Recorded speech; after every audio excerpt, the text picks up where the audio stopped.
नमस्कार, आप देख रहे हैं टीवी9 भारतवर्ष। मैं हूं आपके साथ निधि वासंदानी। सीएम धामी ने जोशीमठ का हवाई सर्वेक्षण किया है।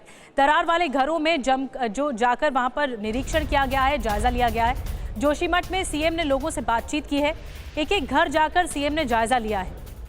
तो हालात जो इस वक्त हैं जोशीमठ में कि हर घर में इस वक्त दरार देखने को मिल रही है और इसी का ही जायजा आज एरियल सर्वे के जरिए लोगों से मुलाकात करके घरों में जाकर सीएम धामी ने लिया है। सीएम धामी का कहना है कि वैज्ञानिकों की, एक्सपर्ट्स की टीम इस पर काम कर रही है कि किस तरह से ये दरारें आ रही हैं, आखिर क्यों आ रही हैं, और उसके बाद एक्शन लिया जाएगा, पर्याप्त एक्शन लिया जाएगा। फिलहाल लोगों को शिफ्ट किया जा रहा है। जिस घर में दरारें आई हैं, दीवारों पर जो ज़मीन धंसने की खबरें सामने आ रही हैं, वो तमाम चीज़ें, इसका जायज़ा लिया गया है सीएम धामी की तरफ से। ये देखिए, जिस घर में पहुंचे हैं धामी, उस घर में दरार आई हुई है, दीवारों में दरार आई हुई है और इसका निरीक्षण कर रहे हैं। आगे अधिकारियों ने भी ब्रीफ किया है सीएम धामी को लेकर।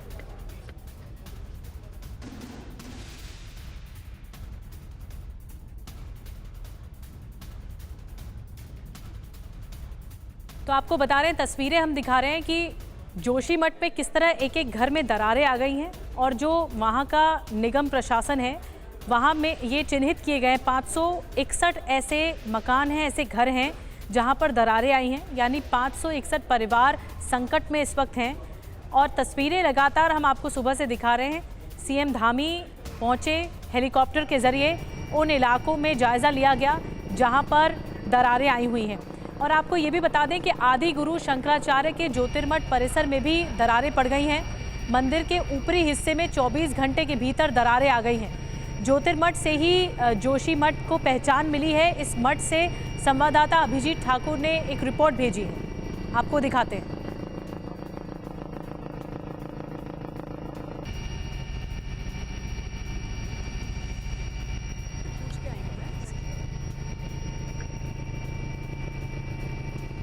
जोशीमठ की पहचान होती है ज्योतिर्मठ से, और वो क्यों? क्योंकि आदि गुरु शंकराचार्य यहाँ पर आए और उन्होंने अपने जीवन के बहुमूल्य समय यहाँ पर दिए। 5 वर्ष उन्होंने यहाँ पर गुजारे और मेरे सामने मैं आपको दिखाना चाहूँगा कि उनके शिष्य की, जो पहले शिष्य जो थे उनकी गुफा है यहाँ पर, और इधर भी दरारें आनी शुरू हो गई हैं।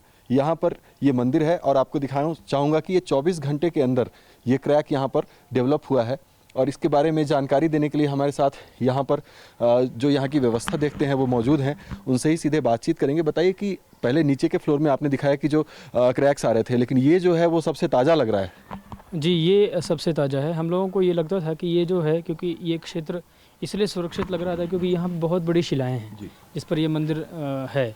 तो हम लोगों ने सोचा था कि शायद ये जो वाला क्षेत्र जो है सुरक्षित है, लेकिन आज सुबह जब हम लोगों का ध्यान गया, क्योंकि कल तक वो नहीं था, आज सुबह जब ध्यान गया तो हम लोगों ने देखा कि यहाँ पे क्रैक आ गए हैं, इधर क्रैक आ गए हैं इसके अंदर। ये बहुत महत्वपूर्ण, बहुत ऐतिहासिक, बहुत महत्वपूर्ण ये है। यहाँ 2 महत्वपूर्ण चीज़ हैं। एक तो भगवती राजराजेश्वरी त्रिपुर सुंदरी माता का मंदिर है, जो अभी कपाट बंद है, इसलिए दर्शन नहीं कर पा रहे हैं। ये शंकराचार्य जी महाराज के द्वारा स्थापित मंदिर है जिसमें भगवती रहती है। दूसरा ये गुफा है, आप ऊपर देख रहे होंगे, इसकी प्राचीनता इससे आप अनुमान लगा सकते हैं इस गुफा पर प्राकृतिक रूप से ओम बना हुआ है जी। ये तोटकाचार्य जी महाराज की गुफा है। शंकराचार्य जी के 4 शिष्य हुए प्रमुख, सुरेश्वराचार्य, तोटकाचार्य और अस्तामलकाचार्य और पद्मपादाचार्य। ये 4 पीठ के अलग अलग आचार्य हुए, जिनको अलग अलग पीठ का प्रथम आचार्य बनाया गया। तो ज्योतिष पीठ के प्रथम आचार्य के रूप में तोटकाचार्य जी महाराज को बनाया गया, जो इस गुफा में रह करके जिन्होंने तपस्या की। ये वो गुफा है और तब से लेकर के आज तक ज्योतिष पीठ की परंपरा में लगभग 46 शंकराचार्य हो चुके। सभी आचार्यों ने इस गुफा में तपस्याएं की हैं। तो ये महत्वपूर्ण गुफा का परिसर भी इसी मठ के अंदर है जहाँ पर समस्याएं आ गई हैं। तो निश्चित रूप से आप समझ सकते हैं कि जोशीमठ की पहचान जिस स्थान से हो और वो भी खतरे में हो, और जाहिर तौर पर पूरा शहर जब खतरे में है तो ये स्थान अछूता कैसे रह सकता है। लेकिन ये एक चेतावनी भरी जो परिस्थिति है वो है यहाँ पर। लोग यहाँ पर बेहद चिंतित हैं तमाम परिस्थितियों के अलावा, इस मठ के अंदर जो दरारें पड़नी शुरू हो गई हैं उससे भी।